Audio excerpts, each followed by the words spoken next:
Oh hey, I didn't see you there. Welcome to our presentation on vocational preferences and the transition from university to work. I'm Brad and I'm joined by Nicole, Shannon, and Eric. Out of Holland's 6 vocational preferences, I think I'm more likely to be a social and artistic type of person. I like work with people, especially work in a team. I think there are always more ideas if there are more people trying to fix the same problem. I'm a good communicator, as well as I like hearing people's opinions and help others when they need it. I have working experiences as a sales assistant before, and I have had a wonderful time working with other assistants, also deal with different customers and help them when they need it. I'm also an artistic type of person, as I like to express my feeling and my ideas in front of other people. I think I have good speaking skills and I can express myself at the right time with the right people. I think people will not become successful if they do not know how to work with others. People don't want to come in touch with you unless you are highly skilled and have figured out everything in your field. Otherwise, you will have to rely on your communication skills to get the opportunity you want. By successfully using social and artistic skills, I can express myself during working with others. It gives me opportunities to show myself who I truly am, and I believe it will help me more in the future. With regard to Holland's vocational preferences, I think I associate most strongly with being enterprising and social. I'll go through each of these preferences individually. Firstly, enterprising. Those with enterprising as a vocational preference are usually adept at leading and have good speaking ability. These are both qualities I think I am comparatively good at. Some examples of past experiences to which this vocational preference can be attributed are being captain of my football team as an example of leadership and presenting prize giving at schools as an example of my speaking ability. Secondly, social.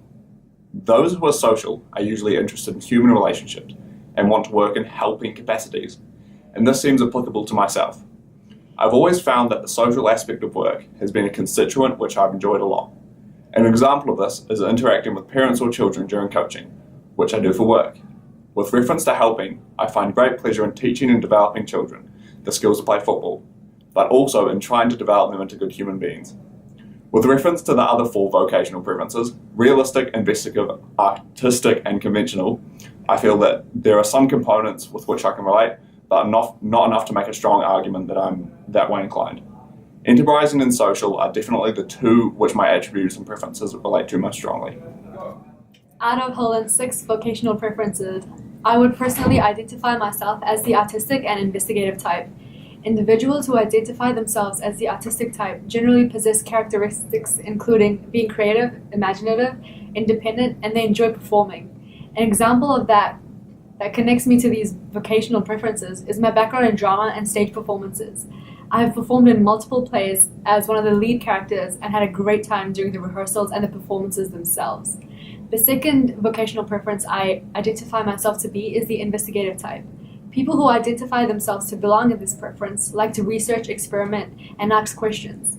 An example of myself displaying these traits is my love for problem solving and participating in problem solving competitions during high school. Whether it be a business competition or math competition, I really enjoyed it, which my friends found a little weird. With reference to Holland's vocational preferences, I believe that I identified myself within the enterprising and conventional preference type. The enterprising vocational preference type usually has people who enjoy meeting, leading, interacting, influencing, and encouraging others. I do enjoy all of these things. Some examples that I can provide that connect me to this vocational preference is in the past I've held leadership roles, different sports team, being a captain and in a school, being a school prefect, running student action group as well as doing peer sport. I've also interacted with and influenced people in my role as a peer sport where Year 13 students helped Year 9s adjust to high school life. The other vocational preference I relate to is conventional. People who identify with this preference generally possess characteristics including responsible, well-organized, task-orientated. An example of how I think I'm responsible is that I've worked in a swimming pool and looked after children as well as being in charge of large amounts of money in another job. I've held in food and hospitality. Being job-orientated, I also feel it means that you have to have good attention to detail. I myself do an accounting degree and it is very important to have good attention to detail to minimize the risk of errors and being more effective as well as as it is giving you the ability to work better. The other 4 vocational preferences, realistic, investigative, artistic, and social, have aspects to which I can relate, although not strongly enough to say that I'm inclined to label myself. The transition from university to work is often a tough challenge for students. There are many factors which mean this is so, including, but not limited to, a change in culture, lack of experience and skills, and inflated expectations. We will be discussing solutions and strategies to combat 2 of these issues. Firstly is the issue of the lack of experience and skills, arguably the most pertinent and common challenge. The 2 strategies we will outline and discuss in an effort to combat this problem are prioritising experience over money in your first job and requesting feedback. Each will be discussed with evidence of their effectiveness later in this video. The second challenge we will discuss, which students face in the transition, is the change of culture in the workforce. A strategy we recommend to be adopted in order to combat this is a broadening of social range before one starts their job. Our first strategy for the university to workplace transition is to ask for feedback. While at university, majority of the time you know where you stand. This is due to getting some sort of performance reflection after tests, exams, and assignments. This means that you know what you did well and what you need to improve on for next time. Whereas in the workforce, it's harder to get a gauge on how well you're doing, as you're not being assessed in the same way as you are at university, and you are expected to do a good job right from the start. The feedback does not only have to come from managers or supervisors, it can come from other work colleagues who have done similar work in the past and you are asking them for their opinion or help. Ask for feedback at appropriate times, like at the completion of a project, where you cannot always get praise for your work. Working is not about what's best for you, it is about what is best for the company. At university, you are getting feedback to improve yourself, whereas in the workforce, you're receiving feedback so you can improve your job performance for the betterment of the company. To help reduce difficulty in the transition from university to the workforce, students during university should network with people who are from the industry they want to work in and find companies that offer a wide range of experiences. When starting off in the workforce, joining a company which offers a wide variety of exposure is better than a company which offers a higher pay. This helps students understand the industry they are immersing in and gain a variety of exposure to it. A greater monetary reward in your first job may be beneficial in the short run. However, an accumulation of skills and experience are bound to be more beneficial in the long term. Networking and broadening one's social range is one of the strategies that students need to have when they are in transition from university to a workplace.